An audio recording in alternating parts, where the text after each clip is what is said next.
My guest today is the former radio show host who now says he can improve your life through hypnotherapy. Meanwhile, his popular hypnosis stage act has taken him from Dubai around the world to perform in front of public and corporate audiences. But is hypnosis science or hokum? Well, Dave Crane is here to mesmerize us right now.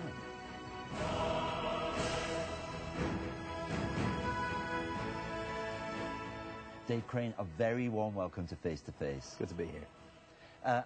My question, I suppose my rhetorical question, one in my introduction was a rhetorical question, and we'll get on to that in a couple of minutes because I'm very interested in hypnotism and indeed the act that you've developed.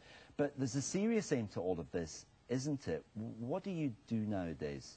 I like to say that I'm a life designer. I help people to be the best that they can be. I help individuals to be the best that they can be. That means in business, it means in their personal life, and it just means that they end up being happy. And happy is a concept that everyone wants, but nobody seems to know how to get it, and I show people how to do that. Right, now let's go back, however, some years, because when I first knew you, you were running or helping run Channel 4 radio in Ajman, and you were a jock. You know, there you were, spinning the discs and talking, some interesting talk in between them too. Very entertaining kind of a guy. But then suddenly, years later, to my astonishment, I'm walking through the Madinat, and I see that at the theatre, there's going to be a stage hypnosis show. So how did you get from being a disc jockey to having a show on stage? You've got to go for a real change of everything, really. I used to love doing stuff on the radio, and that was going back in the formative years of Channel 4, and also the formative years of Dubai's radio and broadcasting entity.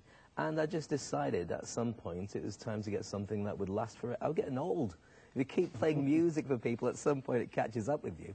And I wanted to have something that I would find fulfilling, challenging, and would work for the rest of my life. And I think you have also, however, made the point that the problem with being in that youth market of being a disc jockey is there's always somebody else sort of champing at the bit, running behind you, saying perhaps to the bosses, well, I can do that better. And cheaper. And cheaper. Absolutely. That makes a big difference. And I've got to say, from a business point of view, it does make a big difference. And you've also got to let the new generation come through. Unless you're willing to keep staying on top of new music, you can lose where your general public are coming from and what they want, because you stay in a certain frame of mind that this has always worked, so I'll stay with that. And you can lose the plot completely. When you talk about technology, that happens all the time. You know, as soon as we get anything that's new in the shops here, it's already old technology in Japan or other places that are developing stuff. So the same is true of music and genres. The business model is altering. And I came to a point where I just became grumpy.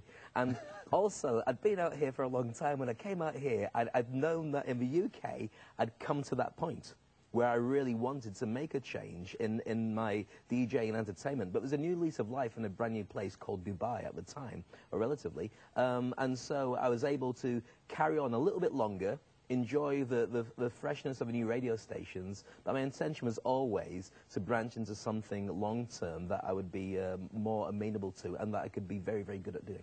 But I like to talk on this show about epiphanies with people. You know, the epiphanies are those sort of points at which people suddenly think, I've got to make a change because everything that's gone in the past is useless, and I can see a brighter future at some other indeterminate place in my future. I don't quite know where that is, but I know that something has got to give.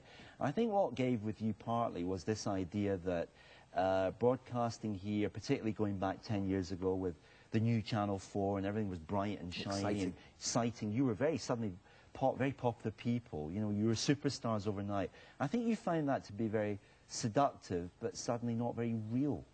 Yeah, I think that that's the nature of anything that's involved in entertainment. You just have to pick up. I mean, Dubai is now enthralled with celebrity, not quite as much as anywhere else, which is why you get so many celebrities coming here and enjoying their anonymity, which you wouldn't get. They're hounded by the paparazzi and the press everywhere. And I think that there's a lot to be said for being recognized, but in the same way, it's people don't run up to you in the street when they know you and say, here's 10 dirhams, you know, we love you, or like 500 dirhams. What they do is they recognize you and they want a piece of time.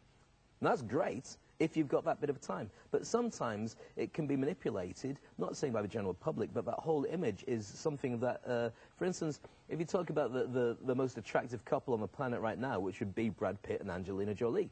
Now, they're doing a great thing, opening, collecting their family, a multiracial family and so on, but the press is obsessed with every single thing that they do. So their kids are growing up in a bubble, Yeah, like but it you or could not. argue that they're playing the press like a finely tuned violin. Absolutely, and that's where the money is. If you look at the options that you've got, I remember years ago when David Beckham, Victoria Beckham, were loving the limelight and creating brand Beckham. At the same time, Louise Nerding from Eternal, and I think there's Jamie Redknapp, were another footballer and singer celebrity couple who just didn't play that game. So they could go shopping, they could go anywhere, and they were arguably as famous at the time as the Beckhams, but they just didn't go down that route. Whether that was a right move for them or not, I'm sure financially it wasn't, but at the same point, they've got their privacy, and in many ways that's more important than anything. At the end of the day, for me personally, when I go home and I close the door, I'm with my family, I'm with my dogs, with my own private life. That's what it's all about. Absolutely, but you know, presumably, you know, as a young superstar radio jock here in that very seductive world of the late 90s, you didn't necessarily seek that then. You sought the limelight, and presumably you would go to the opening of an envelope for a small fee to cut a ribbon or be an MC. And is that where actually you got your taste for performing live? Because there's a very difference between hiding behind a microphone, and arguably radio jocks can kind of hide behind the mic and keep their personal life very separate from their public persona. But suddenly when you're being invited to go around and perform like a performing seal at all kinds of things, like the Planet Hollywood that you were involved with. I remember that years ago. Absolutely. With Sly Stallone and all the Bruce Bruce Willis came out.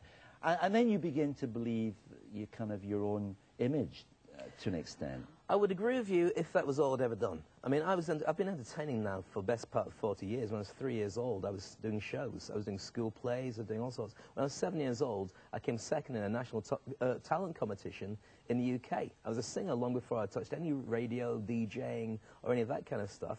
I was in lots of shows. And also, let's see, just going back, as well as doing the singing stuff, there's a lot. I was involved in a lot of entertainment in the UK, some of which I'm not going to talk about because for lots of reasons. I was in a dance group. Less said about that, the better. But I mean, I worked with a lot of artists and stuff, and I did radio and stuff in the UK. So this element about being recognised and stuff is something I've always been used to. And what I've found for me personally is I don't fit in with any given group. I've never fitted in. If I tried to get a job in a bank, and I didn't even have the hair the way it is, I would always stand out, and that always is part of my nature. You know, when I was young, I was a black kid growing up in white areas, in Scotland and in England, and so you can never fit in, so what you do is you find two ways to deal with it. You either become very good at fighting, or you make everybody laugh. And I decided that laughing was a much safer way to keep my nose the way it was, and so that entertainment side of me develops, but it's always been there. So the idea of being recognised, and I say recognised more than famous or celebrity, because I think that it's a spin that you put on it. I think that nowadays it's quite scary, but certainly in surveys we've done in the UK, something like 25% of the youngsters, when polled about what they want to be when they grow up, is famous. So this whole reality TV thing is huge, and it should be, because it's very interesting, but at the same time, when you put together a TV show like Big Brother, so much of the vetting procedure goes into counselling and having psychologists to make sure that those who get kicked out don't end their lives as a result of the feeling of failure and the feeling that you're no longer worth anything because you're not in that game show. And that makes a big difference. So I think that the key to it, and this is very key for me with life design as well, is to treat yourself like a business.